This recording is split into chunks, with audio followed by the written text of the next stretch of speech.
चलिए, last class में हम लोगों ने ड्यूअल प्रॉब्लम फॉर्मुलेशन पढ़ा था ना। प्रॉब्लम फॉर्मुलेशन हो जाएगा या फिर अभी भी प्रॉब्लम है इसमें कुछ, बताइए।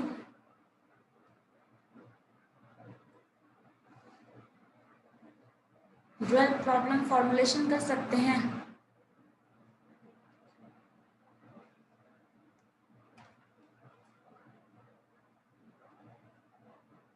नहीं।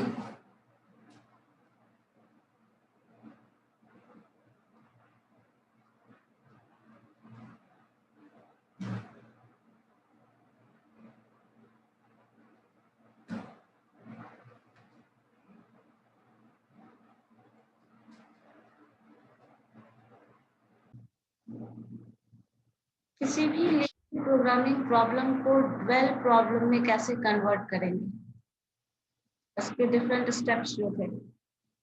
अगर मैक्सिमाइजेशन है तो मिनिमाइजेशन में कन्वर्ट हो जाएगा, मिनिमाइजेशन है तो मैक्सिमाइजेशन में, अगर लेस देन टाइप है देन मोर देन वेरिएबल में, एंड मोर देन है तो less than type variable.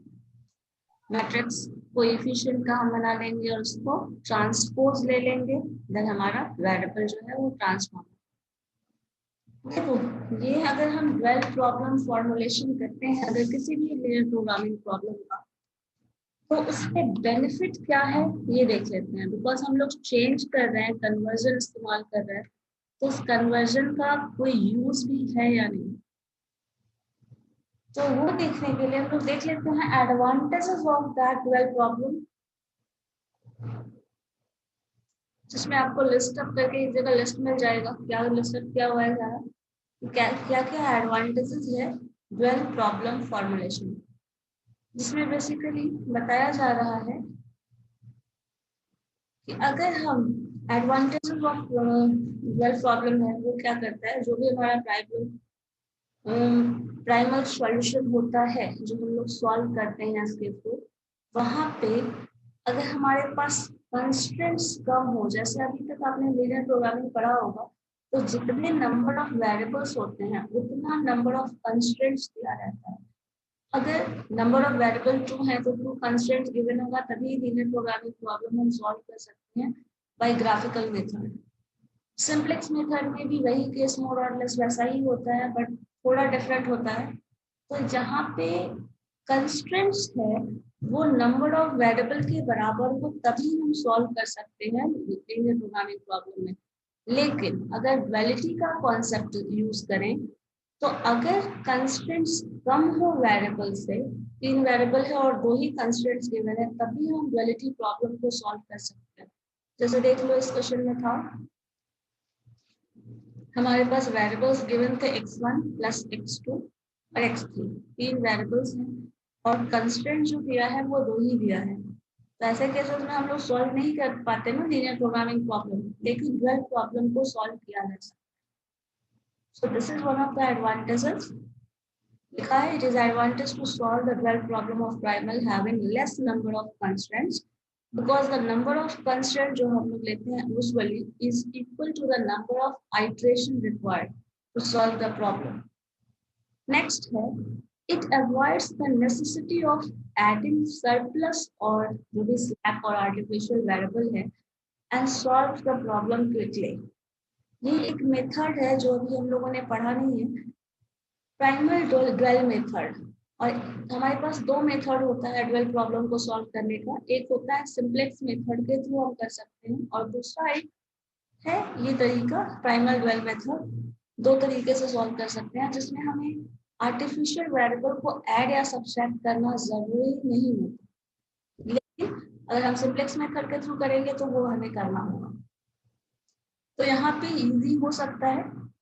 Next है, the dual variable provide an important economic interpretation of the final solution of LP problem. क्योंकि यहाँ पे मैक्सिमाइजेशन दोनों का कॉन्सेप्ट एक साथ आ जाता है, तो इकोनॉमिक अगर हम ये देखें तो उसके हिसाब से इकोनॉमिक जो भी हमारा प्लान होगा वो उसके हिसाब से बहुत ज़्यादा यूजफुल हो जाता है, क्योंकि आपके पास मैक्सिमम और मिनिमम दोनों टर्म प्रोवाइडेड है। Minimum cost with maximum profit. तो ये हमारा डिसीजन जो भी होगा वो इकोनॉमिक होगा, और final solution of LP problem obviously देता ही है। It is quite useful when investigating changes in parameter of LPP. ये हम लोगों ने पॉइंट पढ़ा नहीं है, ये आगे बेनिफिट देखने वाले हैं जब हम सेंसिटिविटी एनालिसिस पढ़ने वाले हैं, तब पता चलेगा कि इसका और भी क्या बेनिफिट है। बट हम लोग चेंज इन पैरामीटर्स को स्टडी करते हैं विथ सेंसिटिविटी एनालिसिस।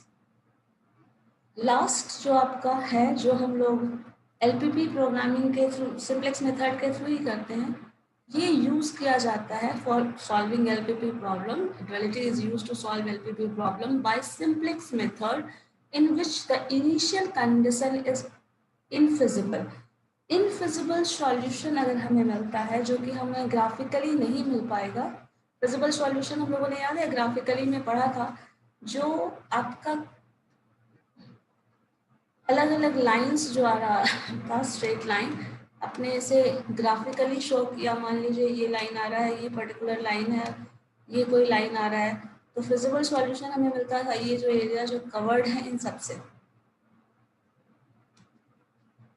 बट अगर फिजिबल सॉल्यूशन ना मिले, वो कंडीशन ऐसा हो सकता है, जैसे मान लीजिए ग्राफिकली शो कर रहे हैं तो ये लाइन है वो इधर लेस देन एरिया को रिप्रेजेंट कर रहा हो, और दूसरा लाइन जो है मोर देन एरिया को रिप्रेजेंट कर रहा हो।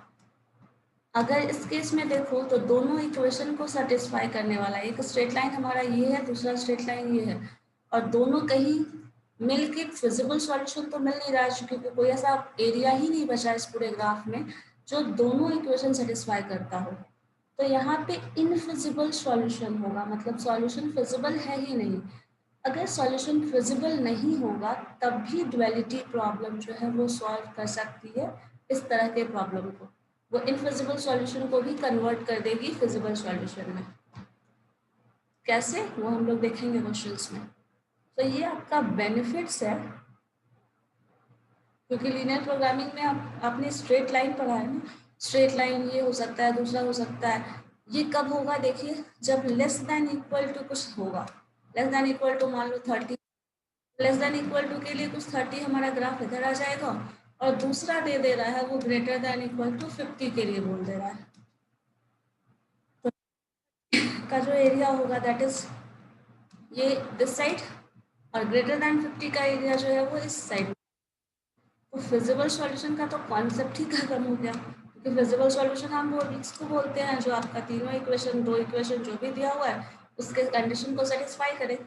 लेकिन इस केस में ये नहीं हो सकता, तो वहां पे हम ड्युअलिटी प्रॉब्लम के थ्रू सॉल्व कर सकते हैं, जो कि बाकी केसेस में नहीं कर सकते। ठीक है, so these are the benefits of studying duality. अब देखिए इसमें एक क्वेश्चन हम लोग करके देख लेते हैं कि कैसे सिंप्लीफाई किया जाता है इस तरह के प्रॉब्लम को, कन्वर्ट करके कैसे सॉल्व करेंगे, सिंप्लीफाई करेंगे। तो ये शुरुआत में हमें कन्वर्जन करना है, बाकी सारा जो होने वाला है वो आपका वही रहेगा सिंप्लेक्स मेथड में जो होता है वो।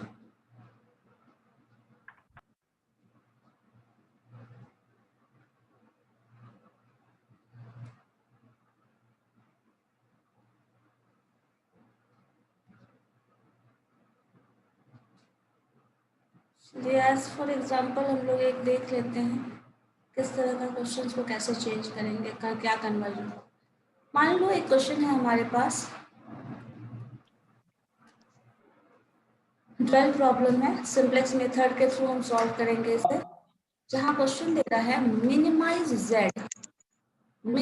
z is equal to 25x1 plus x2। ये हमारा ऑब्जेक्टिव फंक्शन है। टू कंस्ट्रेंट जो दे रहा है that is x1 plus x2 greater than equal to 50, x1 greater than equal to 20, x2 less than equal to 40। देखिए यहाँ पे ग्रेटर वाला कंडीशन है, एक लेस वाला कंडीशन है, तो यहाँ पे इनफिजिबल सॉल्यूशन का केस एराइज हो जाता है। तो आप ड्वेल प्रॉब्लम यूज कर रहे हैं तो आप इस चीज को रिमूव कर सकते हैं। ये जो प्रॉब्लम हमारे केस में आ सकता है इनफिजिबल सॉल्यूशन वाला, क्योंकि अगर इसको ग्राफिकली देखेंगे ना तो x1 इज ग्रेटर दैन 20, इधर का कहीं एरिया शो करेगा, x2 इज लेस दैन 40, तो ये टर्म इस तरह का आ सकता है। अब देखो स्टैंडर्ड फॉर्म जो है मिनिमाइजेशन, क्योंकि ये यहाँ पे कुछ कंस्ट्रेंट जो है वो ग्रेटर दैन और कुछ कंस्ट्रेंट जो है वो लेस दैन टाइप के हैं, इसलिए हमें पहले इस प्रॉब्लम को ड्वेल कन्वर्जन से पहले इसको स्टैंडर्ड फॉर्म में कन्वर्ट करना होगा। अब इसको स्टैंडर्ड फॉर्म में कन्वर्ट करने के लिए हमें क्या करना होगा, सारे इनइक्वालिटीज को, चूंकि ये मिनिमाइजेशन प्रॉब्लम है, तो मिनिमाइजेशन प्रॉब्लम में हमेशा ये नोट करके भी आप लोग रख लो, मिनिमाइजेशन प्रॉब्लम में जो भी कंस्ट्रेंट्स होते हैं उसको हमेशा ना greater than equal to sign के फॉर्म में होना चाहिए। That means x1 plus x2 greater than equal to 50, x1 greater than equal to 20, x2 less than है इसको ग्रेटर, अगर ये ग्रेटर दैन के फॉर्म में होगा तभी हम मिनिमाइजेशन प्रॉब्लम को स्टैंडर्ड फॉर्म में कंसिडर करते हैं, और अगर ये ऐसा कंस्ट्रेंट्स नहीं होता तो हम इसे कन्वर्ट करेंगे ग्रेटर दैन के फॉर्म में। वो कैसे कन्वर्ट करने वाले हैं, बाय मल्टीप्लाइंग -1। तो पहले ये टर्म कंस्ट्रेंट्स जो था हमारा मिनिमाइजेशन प्रॉब्लम वो एज इट इज लिख दिया, subject to condition, first condition जो कि सेटिस्फाई कर रहा है ग्रेटर दैन इक्वल टू का कंडीशन, तो x1 plus x2 greater than equal to 50 as it is. दूसरा टर्म है x1 इन्वॉल्व है, इसमें x2 इन्वॉल्व नहीं है, तो आपको पता है अगर कोई वेरिएबल इन्वॉल्व नहीं है that means 0 into that variable लिख देंगे तो कोई फर्क नहीं पड़ेगा इक्वेशन में, तो हम लोग बस वैसे लिख रहे हैं x1 plus 0 into x2 greater than equal to 20, ये भी ग्रेटर दैन है, ये भी ग्रेटर दैन है, तो हमें कोई भी कन्वर्जन यहाँ पे इस्तेमाल करने की जरूरत नहीं पड़ी। लेकिन नेक्स्ट में देखो यहाँ लेस दैन टाइप है, तो लेस दैन टाइप को हम ग्रेटर दैन टाइप में कन्वर्ट करने वाले हैं, इसलिए हमें -1 से मल्टीप्लाई करना होगा। जब -1 से मल्टीप्लाई करोगे इसे -1, अब इक्वेशन हमारा इस फॉर्म में हो जाएगा, चूंकि यहाँ x2 था और 0 x1 कर सकते हैं, तो 0 इंटू x1 प्लस x2, और इस होल टर्म को आप -1 से मल्टीप्लाई कर दो। जब -1 से मल्टीप्लाई करो साइड और लेफ्ट हैंड साइड दोनों मल्टीप्लाई करोगे तो यहाँ पे आ जाएगा 0 इंटू दिस टर्म, तो 0 में तो कोई फर्क नहीं पड़ने वाला, माइनस से मल्टीप्लाई करो या पॉजिटिव से, ये हो जाएगा -x2 and this is greater then -40। अब हमारे पास 3 स्टैंडर्ड इक्वेशन आ गया है, x1 plus x2 greater than equal to 50, x1 plus 0 into x2 greater than equal to 20 and 0 into x1 minus x2 is greater than equal to -40। ठीक है, तो यहाँ तक क्या हुआ है, आपने किया क्या है कुछ क्वेश्चन में, जो प्रॉब्लम था वो स्टैंडर्ड फॉर्म में नहीं था, तो आपने बस उसे स्टैंडर्ड फॉर्म में कन्वर्ट किया है। अब इसके बाद हम लोग इसको फॉर्मुलेट करेंगे ड्वेल प्रॉब्लम में। जब हम ड्वेल प्रॉब्लम में इसे कन्वर्ट करेंगे तो हमारे पास पहला स्टेप क्या होता है, ये जो RHS वाले टर्म्स होते हैं इसको हम लोग ऑब्जेक्टिव फंक्शन में रिप्लेस करने वाले हैं। तो ऑब्जेक्टिव फंक्शन था 25x1 10x2 और सिंपली आपका 2 टर्म है, यहाँ देखो 3 टर्म्स आ रहे हैं, तो आपका जो वैल्यू आ जाएगा दैट इज 50x1 20x2 -40, क्योंकि यहाँ -40 है, सो -40x3। मिनिमम फंक्शन जो था मिनिमम z कन्वर्ट हो गया मैक्सिमम z में। यहाँ से dual problem formulation, LPP problem का जो हम ड्वेल फॉर्मुलेशन कर रहे हैं वो यहाँ से शुरू हो रहा है, इससे पहले सिर्फ स्टैंडर्डाइजेशन हो रहा था। जब ये कर रहे हैं उसके बाद हम लोगों को ये मैट्रिक्स मिलता है, 1 1 कोएफिशिएंट है, 1 0 कोएफिशिएंट है, 0 -1 कोएफिशिएंट है। सो ये टर्म हम लोग, और हाँ उस मैट्रिक्स को हम लोग ट्रांसपोज फॉर्म में लिखते हैं ना, so this one is 1 1 and 0, ये टर्म आएगा, और ट्रांसपोज चूंकि ये क्या है कॉलम, तो कॉलम को आपको कन्वर्ट करके लिखना है रो में, ये कॉलम है रो में लिखना है, तो यही चीज आप देखिए क्या है 1 1 एंड 0। सो इसको हम जब ट्रांसपोज लिखेंगे तो क्या हो जाएगा 1 1 0। दूसरे टर्म का कोएफिशिएंट देखो क्या है 1 0 एंड -1, इसको रो वाइज लिखेंगे, तो रो वाइज लिखेंगे तो क्या हो जाएगा 1 0 एंड माइनस। ये हमारे कोएफिशिएंट्स का मैट्रिक्स मिल गया। उसके बाद आपके पास एक और मैट्रिक्स बना लिए, आप चाहो तो लिख सकते हो, नहीं चाहो तो हटा भी सकते हो। एक मैट्रिक्स हम लोगों ने बना लिया किसका, जो बी हमारे पास आने वाला है, मतलब ये जो टर्म है इसके कोएफिशिएंट्स का, दैट इज 20 25 एंड 10। सो ये एक मैट्रिक्स ऐसे बना लिया। अब क्या करना है, ये जो मैट्रिक्स मिला है इसको हम इक्वेशन के फॉर्म में कन्वर्ट करेंगे। तो इसमें को अगर इक्वेशन के फॉर्म में कन्वर्ट करेंगे तो टर्म्स लिखते चले जाइए। एक this is one coefficient x1, one coefficient x2, zero coefficient x3। So x1 plus x2 plus 0 into x3, this is less than equal to the first term of this. Less than क्यों, क्योंकि पता है जो problem यहाँ पे greater than में था minimisation में, वो क्या हो जाएगा लेस देन में मैक्सिमाइजेशन में। तो साइन यहाँ चेंज हो गया है जब हम लोग स्टैंडर्डाइज फॉर्म से ड्वेल फॉर्म में कन्वर्ट कर रहे हैं तब। इसी तरह दूसरे इक्वेशन को बनाओ, x1 plus 0 into x2 minus x3, क्योंकि वहाँ भी ग्रेटर देन था तो लेस देन दिस टर्म 10।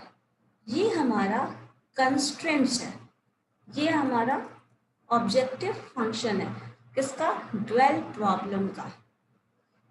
अब इसके बाद जब ये ड्वेल प्रॉब्लम में सब कुछ आ चुका है देन हम लोग यूज करते हैं वही सिंप्लेक्स मेथड। मैंने सिंप्लेक्स मेथड को पढ़ने के लिए इतना इसलिए कहा था, प्रॉब्लम जो है उसको भी हम बाय सिंप्लेक्स मेथड सॉल्व कर सकते हैं। अब यहाँ के बाद का जो भी प्रोसीडिंग होगा वो एग्जैक्टली सिंप्लेक्स मेथड के फॉर्म में होगा। मतलब ये सिंप्लेक्स मेथड का सब्जेक्ट टू कंडीशन हो गया, ये आपका मैक्सिमाइजेशन ऑब्जेक्टिव फंक्शन हो गया। अब इसको आप यूज करो। आपको पता है सिंप्लेक्स मेथड जब हम सॉल्व करते हैं तो सब्जेक्ट टू कंडीशन में जो चेंजेस आता है उसमें हम एक स्लैक वेरिएबल ऐड करते हैं दोनों इक्वेशन में। क्यों, क्योंकि लेस देन इक्वल टू को हमें कन्वर्ट करना होता है इक्वलिटी साइन में। So x1 as it is, x2 as it is, 0 into x2 as it is, plus s1 less than को कन्वर्ट कर दिया इक्वल टू 25। सिमिलरली इस इक्वेशन में s2 ऐड कर दिया, दिस इज इक्वल टू 10 कर दिया। इनइक्वालिटी को इक्वलिटी में कन्वर्ट करने के लिए हम स्लैक और सरप्लस वेरिएबल ऐड कर रहे हैं। स्लैक आर्टिफिशियल वेरिएबल्स भी बोल सकते हो आप इसको। अब चूंकि ये इसमें ऐड हुआ है सब्जेक्ट टू कंस्ट्रेंट्स में, तो इसे हम मैक्सिमाइजेशन फंक्शन में भी ऐड करेंगे, जो हम लोग पहले भी करते आए थे। 50x1 देख लो, यहाँ पे हमारे पास 50x1 है, 50x1 plus 20x2 minus 40x3, this term plus 0 into s1 plus 0 into s2। ये सारा हमारा सिंप्लेक्स मेथड का फॉर्म आ गया। अब सिंप्लेक्स मेथड के फॉर्म में जब हम ले आए तो ऑब्वियसली उसको सिंप्लेक्स मेथड के टेबल से सॉल्व कर सकते हैं। सिंप्लेक्स मेथड के टेबल से इसके बाद का प्रॉब्लम सॉल्व किया जा सकता है, आप लोग कर सकते हो, बताओ मुझे। अगर इतना कुछ हो गया है, ड्वेल प्रॉब्लम को हम लोगों ने कन्वर्ट कर दिया सिंप्लेक्स मेथड में, अब सिंप्लेक्स मेथड में जब ये आ चुका है तो इसका सॉल्यूशन हो सकता है, पॉसिबल है, कर लीजिएगा आप लोग, बताओ जल्दी हाँ या ना।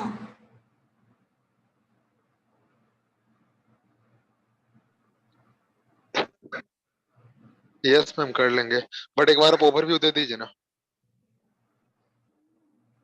मैम एक बार क्या बोल रहे हैं संजना, व्हाट हैपेंड, बता दीजिए एक बार फिर से फिर पूरा। बता कितनी बार सिंप्लेक्स मेथड। नहीं, चलो सिंप्लेक्स मेथड बता दीजिए। स्टेप्स याद रखो उसके बाद, क्योंकि ड्युअलिटी और सिंप्लेक्स मेथड एक ही है मोर और लेस। शुरू में हम कन्वर्जन कर, अब जो भी सिंप्लेक्स मेथड में किए थे बस वही करना है। सबसे पहले हमारे पास सी बी बेसिक वेरिएबल जो इंट्रोड्यूस किया, जस्ट राइट कर लिखिए इसको यहाँ पे, C B cost function of this two क्या है, cost function of this two, S1 का 0 है, S2 का भी 0 है, और ये इनिशियली 0 ही होता है। XB is this one 25 and 10 लिख दिया। नेक्स्ट है हमारे पास जो वेरिएबल्स हैं x1 x2 x3 s1, सो x1 x2 x3 s1 s2। सो आपके पास सारे टर्म्स का कोएफिशिएंट लिखिए। x1 का कोएफिशिएंट 1 है, लकीली यहाँ पे सारा कोएफिशिएंट 1 ही है तो ज़्यादा प्रॉब्लम नहीं होगी आपको। दिस इज 1 1 0 1 एंड 0, s2 के लिए 0। नेक्स्ट के लिए देखो 1 0 -1 0 एंड 1। तो ये सारे कोएफिशिएंट्स हो गए इन सब के। नेक्स्ट हम Cj लिखते हैं, तो Cj इज 50। Cj में कोएफिशिएंट आएगा C for coefficient, cost coefficient C 50, this is 20, this is -40, this is 0 and this is 0। Cost वाले फंक्शन को हम लोगों ने उसके कोएफिशिएंट को लिख लिया। अब Zj is what Cb into this coefficient जो मल्टीप्लाई करके लिखते हैं। तो चूंकि ये दोनों टर्म इनिशियली 0 होता है तो Zj हमेशा इनिशियली 0 ही आ जाता है, तो बस इसे एज इट इज 0 लिख दिया। Then calculate Cj minus Zj। तो इनिशियल लेवल पे ये भी याद ही रख सकते हैं आप, अगर क्वेश्चन सॉल्व किए होंगे तो ध्यान में होगा। Cj एंड Zj, ये अगर Zj इनिशियली पूरा का पूरा 0 है तो Cj माइनस Zj भी इनिशियली हमेशा यही कॉपी हो जाएगा। दैट मीन्स 50 20 कॉपी होया हुआ है, देखो -40 0 0। अब इसमें से हम लोगों को क्या करना था, Cj माइनस Zj के कॉलम में choose the most positive number, सबसे हाईएस्ट पॉजिटिव नंबर ढूंढना है। ऑब्वियसली 0 0 -40 तो का तो चांस ही नहीं होता, 0 और -40 इन तीनों का तो कोई चांस नहीं है।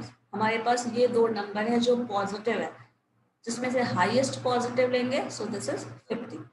इस 50 के बेसिस पे हम बोल सकते हैं this column is known as key column. अब if it is a key column तो आपको क्या करना है, की एलिमेंट कहीं ना कहीं इसी में मिलने वाला है।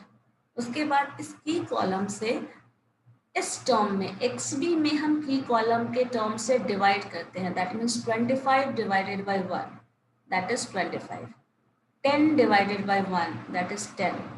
अब इन दोनों टर्म में इधर से हम लोगों ने क्या किया है, Cj माइनस Zj वाले में बात कर रहे हैं तो मोस्ट पॉजिटिव टर्म लेते हैं और वो की कॉलम देता है।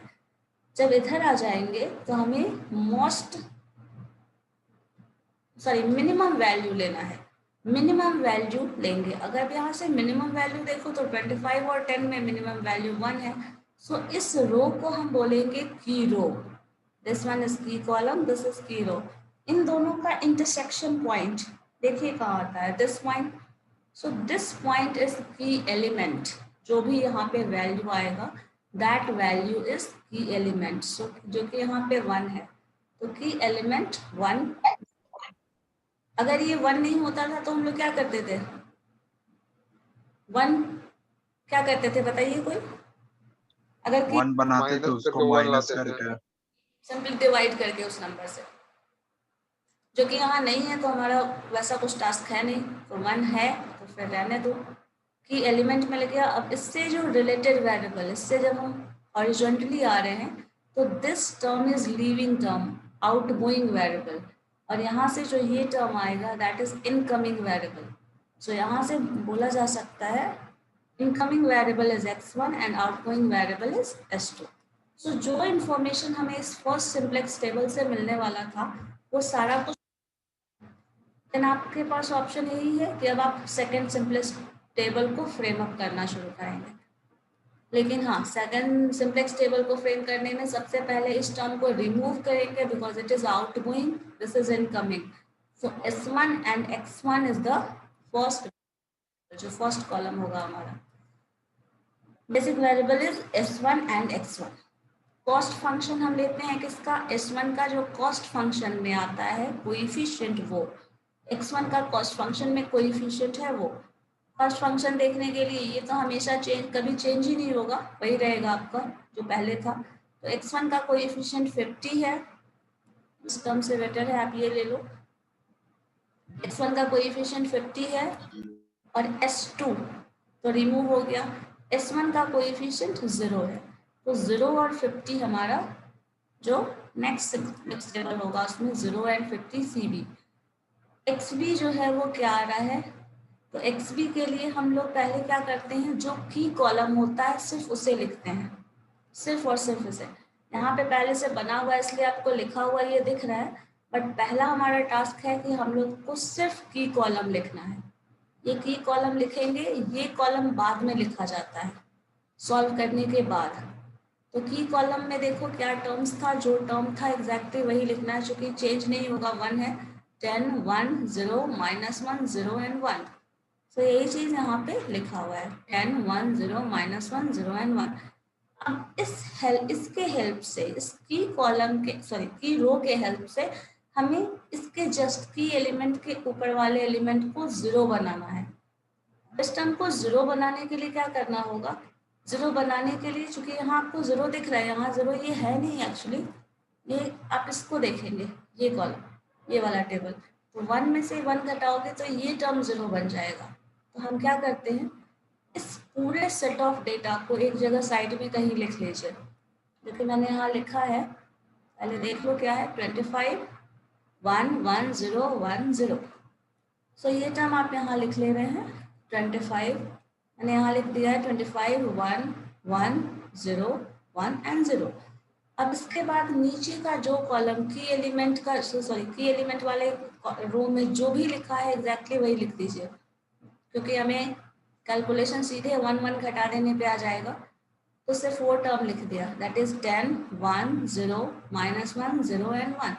अब इसमें से घटाओ, 25 में से 10 घटाओगे 15 आएगा, 1 में से 1 घटाओगे 0 आएगा, 1 में से 0 घटाइएगा 1 आ जाएगा, 0 में से -1 घटा रहे हैं, दैट मीन्स -1 दैट इज +1। सो ये हो जाएगा 1 - 0 इज 1, 0 -1 इज -1। सो ये कॉलम जो ये रिजल्ट आ रहा है, आप इसको पूरा उठा के यहाँ रख दो, ये आपका जो रो बनने वाला था वो पूरा आ गया। अब यहाँ से नेक्स्ट स्टेप पे क्या करने वाले हैं, ये दोनों रो बन गया हमारा सिंप्लेक्स टेबल का मेन बॉडी, तो यही वाला पोर्शन है ना, ये आपका टर्म है, बस इतना। CJ एज इट इज, जो भी पहले था एग्जैक्टली वही रहता है, हर बार चेंज तो होता नहीं है ये, तो 50 20 -40 0 0 एज इट इज। ZJ जो होगा वो मल्टीपल होता है, 0 × 0, तो 0 आप ये देख रहे होगे कि ये जो रो है में ये जो एलिमेंट है वो हमेशा 0 ही है, तो किसी से भी मल्टीप्लाई होगा तो अल्टीमेटली 0 ही आएगा।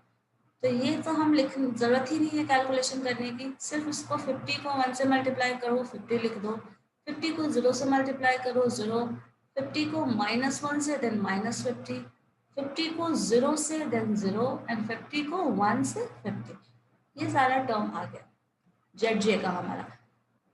अच्छा जनरली लिखते क्या है, 0 × 0 +9 50 × 1, बट यहाँ पे पता है कि चूंकि 0 है तो सारा टर्म तो 0 ही हो जाएगा, तो जो इससे मल्टीप्लाई होने वाला है सिर्फ वही टर्म आएगा हमारे पास।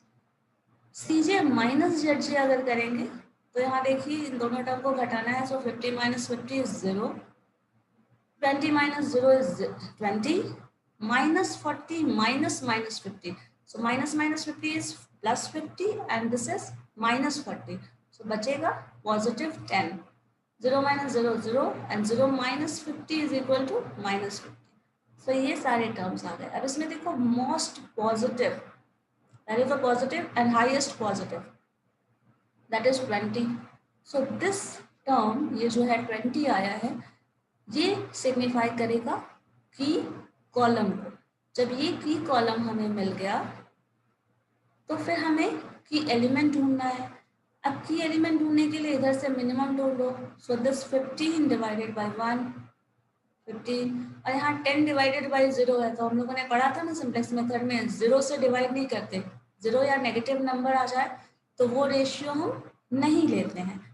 तो यही एक कॉलम बच गया जो मिनिमम को डिसिग्निफाई कर रहा है, यही एक कॉलम आपके पास बचा है। तो ये तो इस चीज को देख लीजिए, यहाँ पे intersection point 1, this element is also 1, तो आपको फिर से सॉल्व करने की जरूरत नहीं है क्योंकि की एलिमेंट 1 है, और यहाँ पे और भी सॉल्यूशन करने की जरूरत नहीं है क्योंकि की एलिमेंट के नीचे जो टर्म आ रहा है दैट इज आल्सो 0, सो एक जो स्टेप हम लोग आगे बढ़ने वाले होते हैं कि नेक्स्ट में हम लोग को इससे 0 बनाना होता है, हमें वो भी नहीं करना यहाँ पे, क्योंकि ये ऑलरेडी 0 है।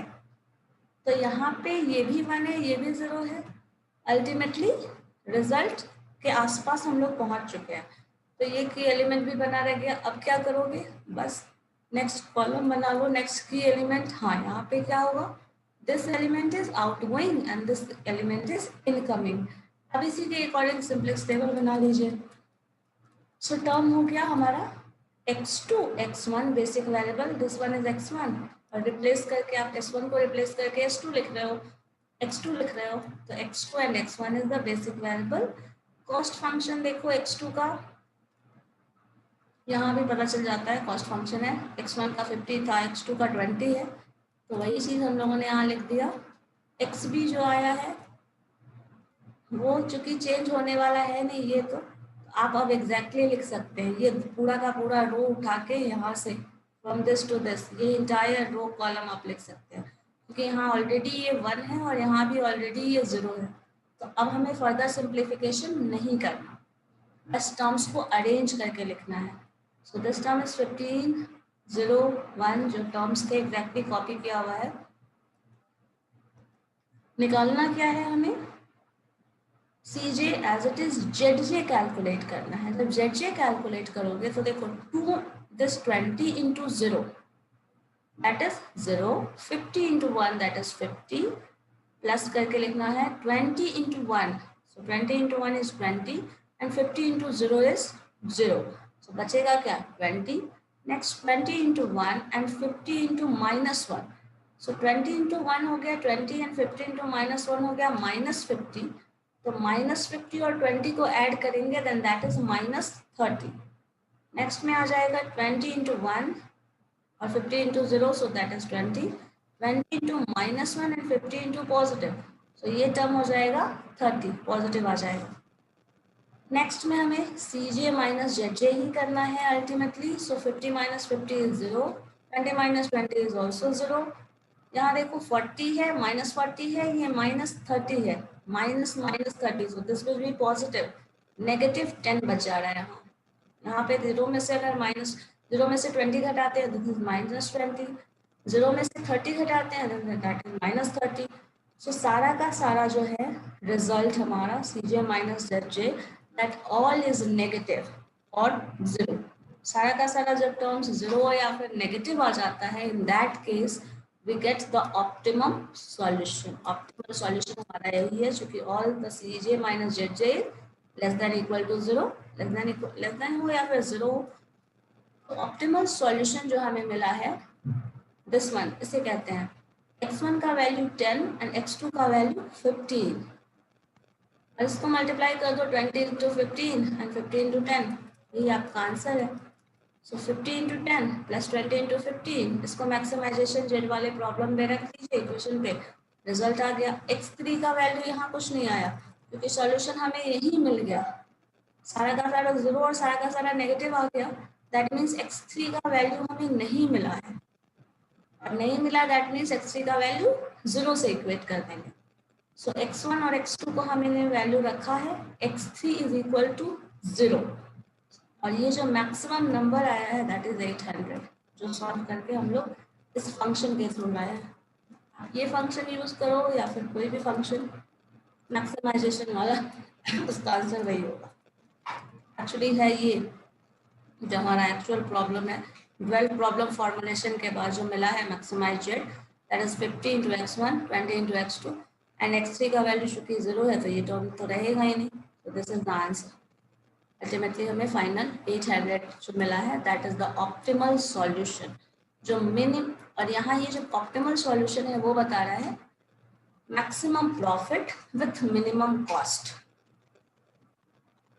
वेल प्रॉब्लम जब हम सॉल्व करते हैं तो मैक्सिमम और मिनिमम दोनों हमें मिलता है, that means maximum profit with minimum cost की बात कर रहा है, तो दिस इज द आंसर।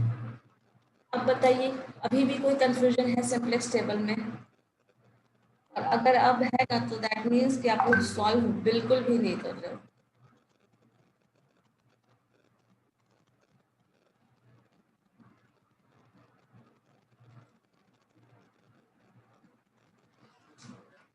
ठीक है, मैं इससे रिलेटेड आपको कुछ क्वेश्चंस शेयर कर रही हूँ, आप लोग सॉल्व करना।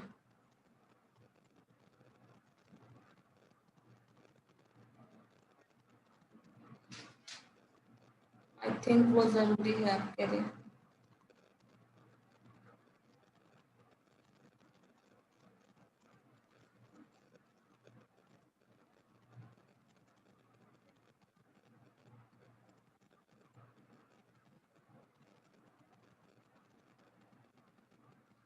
मैंने आपके ग्रुप में कुछ क्वेश्चन शेयर किया है, आप लोग उससे बनाओ, सॉल्व करो सारे क्वेश्चंस को 12 फॉर्म में या फिर सिंप्लेक्स मेथड।